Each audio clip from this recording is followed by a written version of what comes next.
Dashavatara represents the 10 different incarnations of Vishnu which were taken to save the earth and its living beings from destruction. This video will narrate to you the story of the 4th incarnation of Vishnu. Among the 9 avatars of Lord Vishnu that have appeared so far, the Narasimha is the fiercest one. Hailed as the preserver and the sustainer of the universe, Vishnu transformed into a ferocious form to eliminate Asura king Hiranyakashyap, who had created havoc in the 3 worlds. Hiranyakashyap was the brother of Hiranyaksh, who was killed by the 2nd avatar of Vishnu, the Varaha avatar. When he saw that Hiranyaksh had been killed by Vishnu, he swore vengeance. He meditated to Lord Brahma, and because of his severe penance, the Devas were frightened and asked Brahma to pacify the king. Brahma was impressed by his austerity and granted him a wish. Hiranyakashyap tried to force Brahma to make him immortal. Brahma, however, could not do that because even he had to die someday. So instead, the demon extracted from him various assurances. He asked his boon to be that he would not die during the day or the night, on land, at sea, or in the sky, inside or outside, by the hands of human or beast, or by any weapon. Brahma granted him his wish. Now he thought he was immortal. With blazing eyes, he called all his associates together and vowed to kill Vishnu and sever his head from his body. He commanded his associates to go down to earth and attack the Brahmanas and devotees of Vishnu.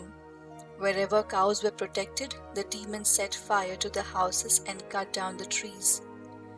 Vedic culture places special importance on the welfare of Brahmins, cows, and trees. Hiranyakashyap knew that if they attacked these 3, they would be destroying all that was most dear to Vishnu. Hiranyakashyap then set about becoming the most powerful person in the universe, trampling all beneath him and spreading a reign of terror. But he was always in search of Vishnu to kill him.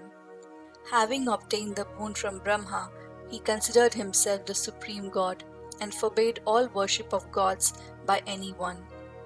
In due course, Hiranyakashyap had a son. His name was Prahlad.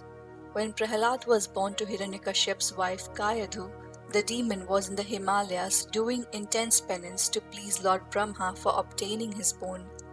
Interestingly, Prahlad was destined to take birth at the humble abode of Devrishi Narad Muni, and none other than goddess Yogmaya helped Kayadhu deliver her baby.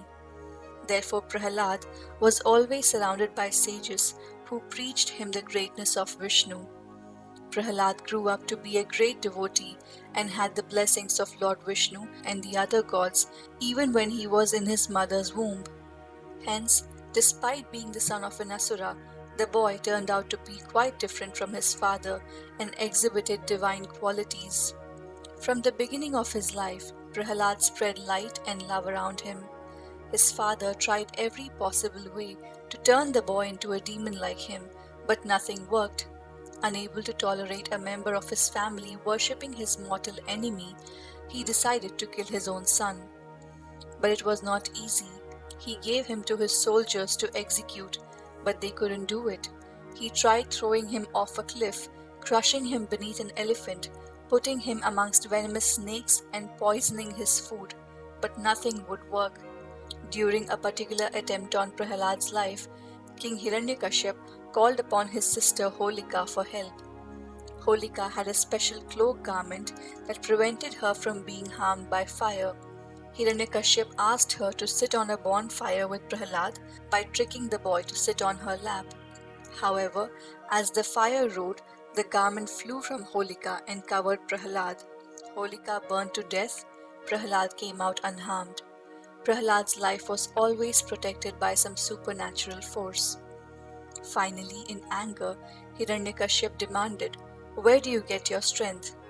"From the same place you get yours, father, from Vishnu," said Prahlad. "Where is this Vishnu of yours? Let me see him so that I can kill him." "He is everywhere," replied Prahlad. "Then he must be in this pillar too," cried the demon, and rushing at a nearby pillar of the palace, struck it a terrible blow. At that moment, a fearful sound came from the pillar, as if the universe itself was about to split apart. All who heard it were afraid. The pillar burst and a terrifying form emerged from it, with the head of a lion and a body of a man.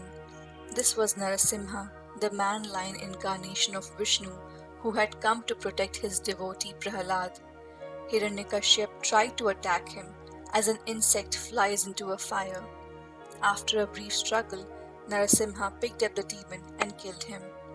He was killed at the point of dusk, neither a day nor night.